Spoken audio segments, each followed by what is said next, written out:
Hello guys, welcome back to mister 3G vlogs. మరొక వీడియోలో మీ అందరికీ స్వాగతం సుస్వాగతం. నా పేరు త్రినాథ్. నేను ఇండియన్ రైల్వేలో టెక్నీషియన్గా వర్క్ చేస్తున్నాను.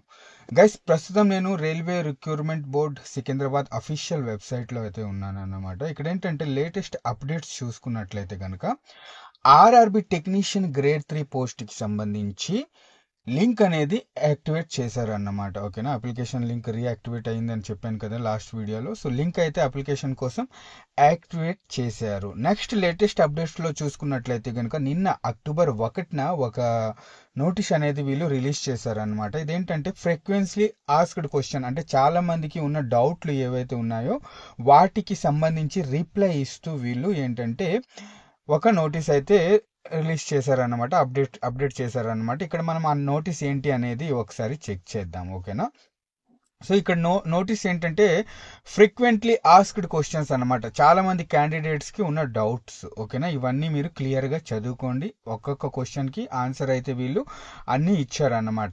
బట్ ఇప్పుడు మనకి ఇంపార్టెంట్ క్వశ్చన్ ఏంటి అంటే ఇక్కడ చూసుకున్నట్లయితే కనుక క్వశ్చన్ నెంబర్ 8లో చూడండి మీరు, ఎవరు ఎలిజిబుల్. ఓకేనా, ఎవరు ఎలిజిబుల్ అనమాట. ఎడ్యుకేషన్ క్వాలిఫికేషన్ ఎప్పటి వరకు కంప్లీట్ అయిన వాళ్ళు ఎలిజిబుల్ అని క్వశ్చన్ అయితే ఉంది. ఇక్కడ చూడండి మీరు, క్యాండిడేట్స్ ఓకేనా exciting and new, already application పెట్టుకున్న వాళ్ళు అలాగే కొత్త వాళ్ళు must process their educational technical qualification on or before closing date of window period for submission of application. 16వ తారీఖు అక్టోబర్ 16వ తారీఖు లోపు ఎవరిదైతే రిజల్ట్ వచ్చేసిందో, ఐ మీన్ ఐటీఐది ఫైనల్ రిజల్ట్ వచ్చేసిందో వాళ్ళ చేతికి.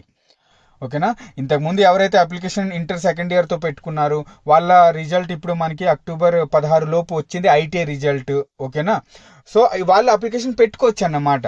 అర్థమవుతుందా?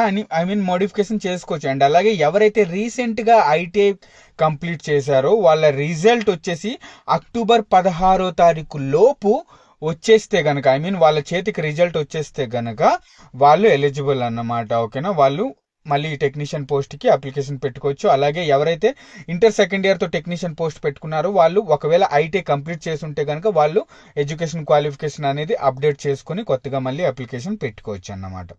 అలాగే candidates waiting for final results. ఓకేనా, ఎవరైతే ఫైనల్ రిజల్ట్స్ కోసం ఎదురు చూస్తున్నారో, ఐ మీన్ 16/10 లోపు వాళ్ళ రిజల్ట్ రాలేదు, వాళ్ళు ఎలిజిబుల్ కాదు అని ఇక్కడ క్లియర్గా మెన్షన్ చేసేసారన్నమాట. ఓకేనా, technical qualification or not eligible to apply క్లియర్గా మెన్షన్ చేశారు. అతిపెద్ద డౌట్ ఇదే ప్రతి ఒక్కరికి ఉండేది, అన్న మాకు రీసెంట్గా ఐటీ కంప్లీట్ అయింది, మేము అప్లికేషన్ పెట్టుకోవచ్చా అని చెప్పారు. ఓకేనా, బిఫోర్ అక్టోబర్ 16వ తారీఖు లోపు ఎవరిదైతే ఐటీ కంప్లీట్ అయిందో రిజల్ట్ వచ్చేసిందో వాళ్ళందరూ ఎలిజిబుల్ అన్నమాట. ఓకేనా, సో ఇది క్లియర్గా ఇక్కడ అన్ని ప్రతిదీ ఇచ్చున్నారు. మన ఇంపార్టెంట్ ఏదో అది మనం చదువుకున్నాము. ఓకేనా, సో మీరు మిగతావన్నీ నోటీస్ అనేది డౌన్లోడ్ చేసుకొని క్లియర్గా చదువుకోండి. ఓకేనా, ప్రతి ఒక్క డౌట్ ఇందులో ఉందన్నమాట, అది మీరు క్లియర్గా చదువుకోండి. ఓకేనా, ఓకే గైస్, ఉంటాను నెక్స్ట్ వీడియోలో మళ్ళీ కలుస్తాను. అంతవరకు సెలవు, బాయ్, జై హింద్.